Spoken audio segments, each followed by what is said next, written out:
In this video, we're going to show you everything you need to know about using the 4th gen Focusrite Scarlett Solo with a set of 250 ohm headphones. Are they compatible? Can the Scarlett Solo power these headphones? Is it hissy, crackling, distorted? And do I recommend it?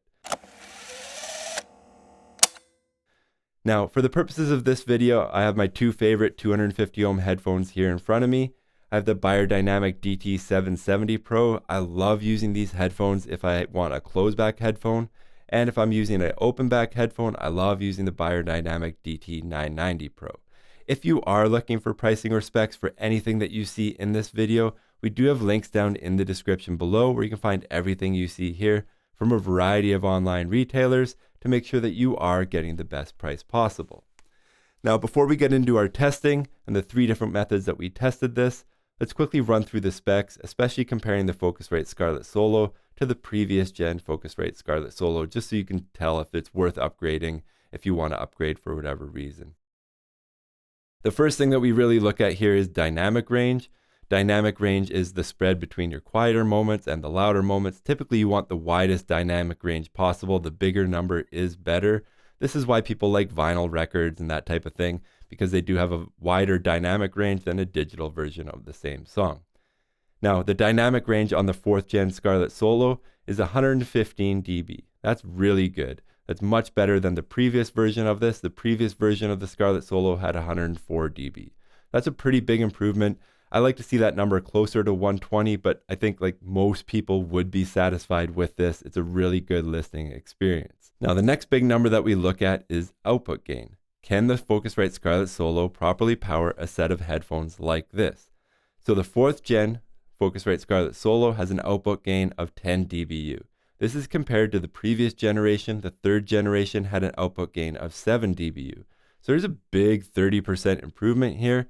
Let's talk about what that means in real application here. Listening to music, audio and video editing, and live vocal monitoring like I'm doing right now, listening to myself on the microphone.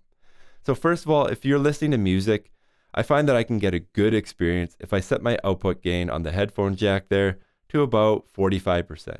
If it's my favorite track and my favorite song, then I find that I am cranking it up to about 50%. If it's really something that I want to listen to every detail in, I'll go up to 55%, but you don't want to be listening at this level for more than a song or two. You will start to hurt your ears. So in my experience, there is definitely enough headroom here. There's no hiss, no crackling, no distortion, really high quality with a big dynamic range, like I said before, especially over the previous gen. I definitely would recommend this if you're just getting this interface to boost your headphones to listen to music. Now, the next way that we test this device is audio and video editing. I do this all the time. You're typically not working with normalized levels yet. They're not compressed. The loudness isn't brought up.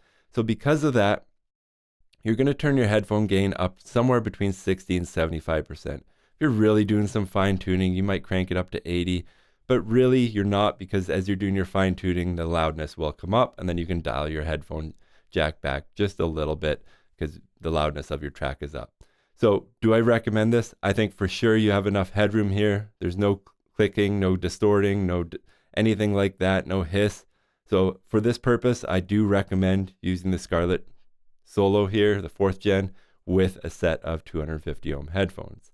Now, the last way we test this is doing exactly what I'm doing right now, live vocal monitoring. This one can be a bit tricky because it does depend how your gain is set up here. If your gain is set up really loud, then obviously you get more level through your headphones with less effort from the output of the Scarlett Solo. But generally, if you have your gain set so you're peaking around -12, which I've tried to do here, then I find that when I'm live vocal monitoring, I can hear myself at 80%. So I get a reference. I know the signal's working, especially you do have to make sure that you have direct monitoring turned on. This works pretty good. For my preference, I like to turn it up to about 100%. And really what I'm looking for here is I wish it could go to 105%. It's just not quite there in terms of how loud I want this in my headphones. Is it usable? It's definitely usable. I can hear my microphone coming through. I can make sure it's not getting background noise. I can make sure there's no clipping or distortion. I can hear the signal from the microphone, but there's just not quite as much detail in my headphones as I want. I wish I could have just another 5 or 10%. Now, are there workarounds? Of course there are workarounds. You can cheat your gain up higher if you're not peaking at -12.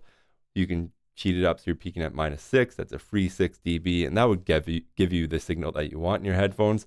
But just when I have my signal chain set up properly, it is just a little quiet for what I'm looking for. So in summary here, can the Focusrite Scarlett Solo 4th gen power set of 250 ohm headphones? It definitely can when you're listening to music and audio and video editing. For my ears, if I have everything set up correctly, I just wish it had 5 or 10% more output when listening to live vocal recording. So if you're doing live streaming, video conferencing, or online meetings, or anything like that, I do just wish there was a little bit more feedback in the headphones for me to hear the details correctly. Again, if you are looking for pricing or specs for anything that you see here, we have links down in the description below.